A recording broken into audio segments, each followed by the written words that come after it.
All right, today we're going to take a look at some affordable everyday carry essentials. Now, these are my top 10 budget-friendly knife picks, and everything's under $100. And make sure that you stick around to see all the knives, because a couple of them are going to be selling for half of what they originally cost. Now, without like spoiling the surprise, okay? One has an S35VN blade. Another is an M390 steel. So yeah, this is going to be good. And all the links to buy will be down in the description. Number 10 is it's a knife design that kind of reminds me of the Wii banner right here. It's the Amicus from Kaiser. It has it's a 9CR 18 MOV blade and it sells for about $47. I think that there used to be there was a Benchmade that was called the Amicus, and then I believe it was like renamed the Arcane, or it's the other way around. It was called the Arcane and then remained the Amicus. I don't remember. It's a nice little budget button lock with some great action and a good looking satin finished drop point blade that measures just under 3 inches. One of the reasons they were able to keep the cost down on this is because, well, there's no liners inside. Yeah, it's just got like a really small section you can see right at the pivot. The G10 scales are pretty thick, so they do not bend. I mean, I am really trying here to like kind of, squeeze them together, and there's absolutely no flex. With my medium-sized hand, I can just barely fit like all 4 fingers on the handle. So, if you've got like some of those like, I don't know, giant bear paw hands, this might be, a little bit too small for you. It's got a 2-position deep carry clip, and, since there's no liners inside, they did go ahead and reinforce those screw holes. So nice to see. If you wanted to, you could easily go ahead and like modify the G10 handle. If you got like a Dremel or some kind of rotary tool, like like how people were doing with the Para 3 by removing that the palm swell on the handle. There's no liners, so yeah, you could go ahead and just grind away. Number 9 is going to be from Vosteed. This is the Telarurus. It's got a 14C 28N Sandvik steel blade. Sells right now for $72. Pretty unique design. I mean, not many knives out there with this combination of features. A thumb disc, sheep's foot blade with a crossbar lock, and micarta scales. The 3.5mm blade stock thickness, it is fine, and it cuts well enough, but a narrow blade like this, I think, really would have benefited from maybe something just a little bit thinner. The blade is just over 3 inches long, which, that could be an issue if you live somewhere that's got restrictions. It's got a chunky handle that I can get like a full 4-finger grip on with a finger choil that you can go ahead and use if you need to choke up. Good action, with some really strong Omega springs, but I usually have to give it just a little bit of wrist when I go ahead and open the blade. The 2-position pocket clip makes this knife completely ambidextrous, so that's just awesome. Sitting at number 8 is going to be the Slashkin from Sencut.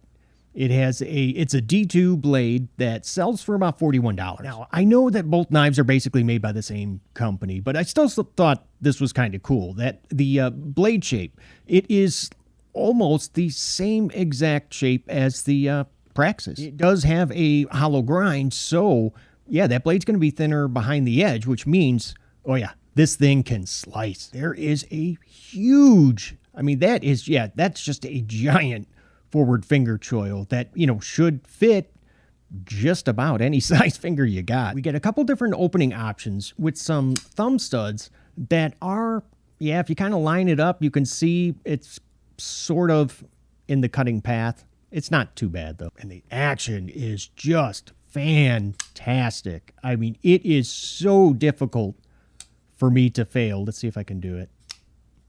I'm really trying, guys.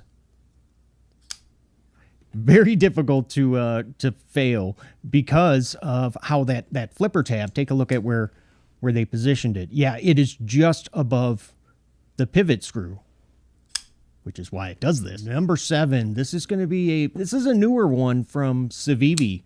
It's called the RS71. It's got a Nitro V blade, sells for right around $90. This 4-inch dagger blade is just a That is a huge chunk of Nitro V steel, which is actually one of my favorites. Of course, it does not have a double edge because, well, when it's closed, I mean, if it did, you know, how the heck would you carry this thing? I don't know about you, but I think it would have been cool if they made the tip on the RS-71 like the SOG Pentagon, you know, by just like sharpening a small section of that false edge right at the tip. The primary edge has a hollow grind, so like slicing and piercing stuff, man, it really is a lot of fun. It kind of makes me want to, like, I don't know, attack big slab of meat, you know, like Lynn Thompson was doing in those old Cold Steel videos. With an overall length of 9.31 inches, I honestly thought this would be heavier than the 4.6 ounce weight. So yeah, that was a nice surprise. Now, I do get why, you know, it has this like kind of blade guard on both sides. You know, they don't want you to be able to like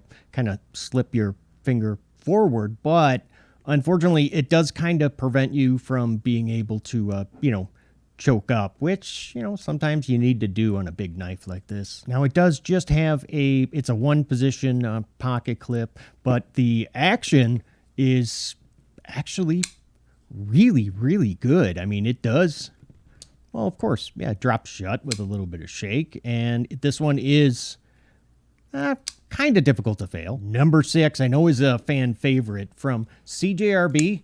This is the Prado. It's got the AR RPM 9 blade steel, sells for about $57.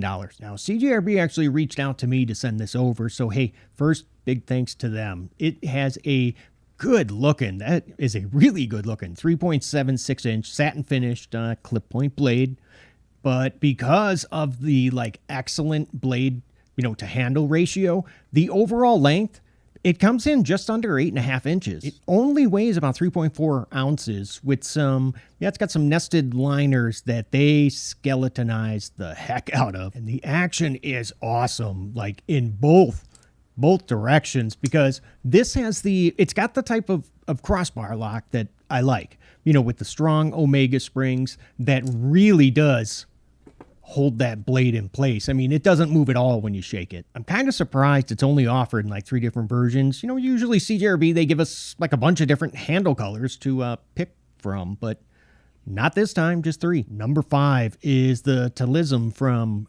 Miguron. It has it's a D2 blade that sells for $31. I think pictures of this knife make it look a lot larger than it actually is, because they fit it's a 3.01 inch blade into a 3.95 inch handle. So if you got some larger hands, this knife might not be the right one for you. Even though it doesn't have a forward choil, I can just barely fit my finger. The action is pretty good in both directions, using either that flipper tab or the long fuller to go ahead and spidey flick it. And because of the 0.53 inch thick handle, it's really been, you know, my go-to opening method, because, you know, doing the standard like thumb flick, sometimes I got to give it some wrist. Sitting at number 4 is from Sencut.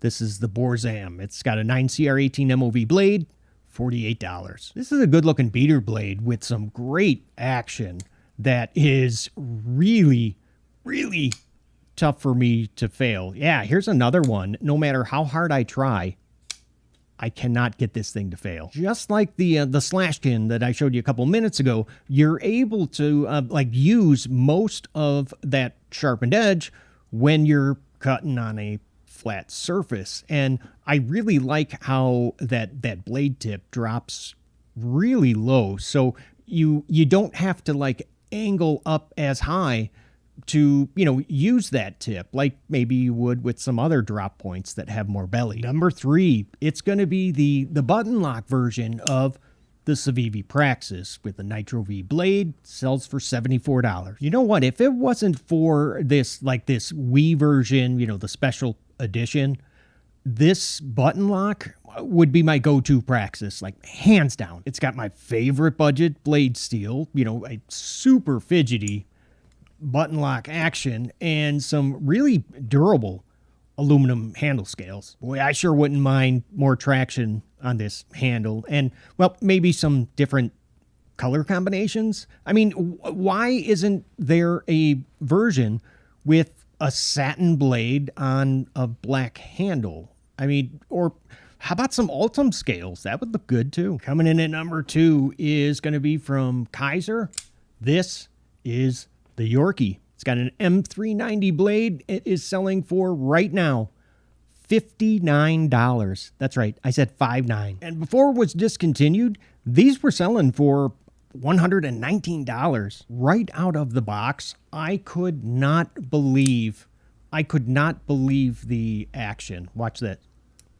Look, I don't even have to friggin' shake it. It dropped shut so fast that I thought, look at that. I thought for sure that the pivot was going to be loose, but it wasn't. This is by far the best action out of all the small liner lock knives in my entire collection. And before I go ahead and show you number 1, if you're liking this video so far, hey, would you just let me know by go ahead and giving it a thumbs up. Here it is, number 1. This is going to be the Rafir version of the Kaiser Mini Sheepdog. It's got an S35 VN blade, sells for $89. Now, remember how I was just saying like that the Yorkie has the best like small knife action in my collection, you know, out of the liner locks? Well, this has the second best. Wait till you see this. Wait till you see this. Yeah, I can like barely get my like finger out of the way. I mean, the star of the show here is of course going to be, well, these beautiful handle scales. Although S35 VN steel at this price, you know, that's pretty good too. Up on the screen is going to be a video that I went ahead and picked out for you to go ahead and, you know, to watch next. And if you haven't already, hey, subscribe. If you're looking for knife reviews, they get right to the point.